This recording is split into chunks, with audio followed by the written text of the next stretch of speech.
They're very nice. But since I wasn't here this morning, I think mine will be on. But Ellie wanted me to speak, so be it on his head. When I was in school, in Jewish grammar, I had one of the wisest teachers, one of the most incredible London and Mechanchim that I've ever experienced, that many people here are very familiar with. It was Moshe Ellenson.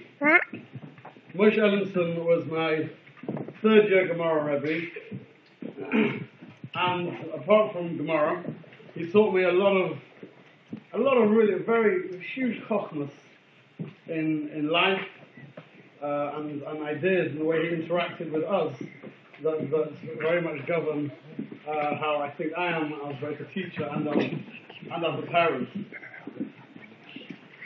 There's one time that I only one time that I did something I shouldn't have done, and I didn't listen to what Moshe told me.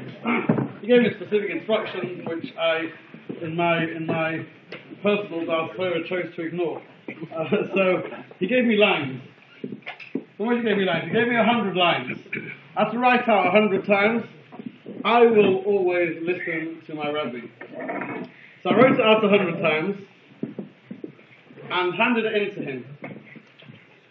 And he said, "Shkoyach, thank you."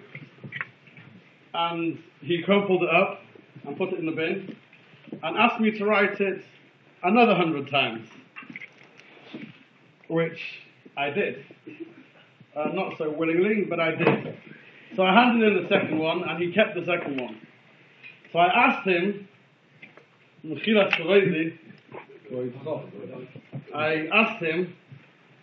why twice? Why do I have to write it twice? Well, give me 200 times first time. You right? Maybe write it once. I think I finished it. I think I finished all I've sorted. And then maybe write it again. Just tell me write it 200 times. So he said to me that the first 100 times he asked me to write it out was as a punishment. The second 100 times he asked me to write it out was to teach me and for me to imbue within myself the message that I'm writing out, that he's the Rebbe and I'm the Talmud. The first 100 was a punishment. The second 100 was an education. It was to teach me a lesson. So I have to learn something. I was thinking this morning when I was looking through for something to say, that I think this Maisa very much can help us understand, firstly, the first pasuk in this week's parasha, and also the split between the 7 makkos in last week's parasha and the 3 in this week's parasha. So in the first pasuk of this week's parasha, it says, "Vayema Hashem al Moshe boy al Paroi, ki ani chbadati es liboy ves leiv avodov leman shisi oisoisai ele bekirboy." HaKadosh Baruch Hu tells Moshe Rabbeinu, "I've hardened the hearts of Paroi and his servants, and I want you to go back and keep negotiating with him."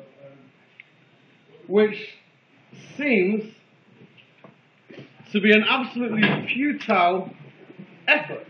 Because HaKadosh Baruch Hu has been a hitzbis with Lev Paroi. HaKadosh Baruch Hu hardened the heart of Paroi. He's not going to change. HaKadosh Baruch Hu telling Moshe, Paro's not going to change his mind, but I want you to go back. And I've got three more makkos that I want you to hit him with.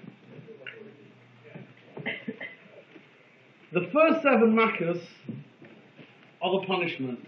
The first 7 makkos are here to persuade Paroi.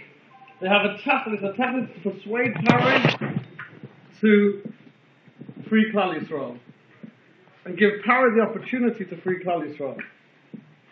And then when the pasuk comes and tells Ki ichbadati es liboy, this is meant to be counterproductive. It's not meant as an exercise in trying to free Klal Yisrael. It's nothing to do with persuasion. It's lema'an shisi oisoisai ele bekirboy. The tachlis, the entire purpose of the last 3 makkos is so that my oisos, my signs, that everyone will know that I'm in Klal Yisrael. In fact, even stronger than we understand, Rambam in Hilchas Tshuva, in the 6th parak, Rambam goes into an Indian and Tshuva whereby there's particular matzah in tshuva whereby a person can have made certain decisions and gone down a certain path to the extent that any opportunity for tshuva is lost from him. And he uses the example of Paroi. Once Paroi had made certain decisions and made certain actions, the repercussion of which HaKadosh Baruch Hu is hichbid, is liboy.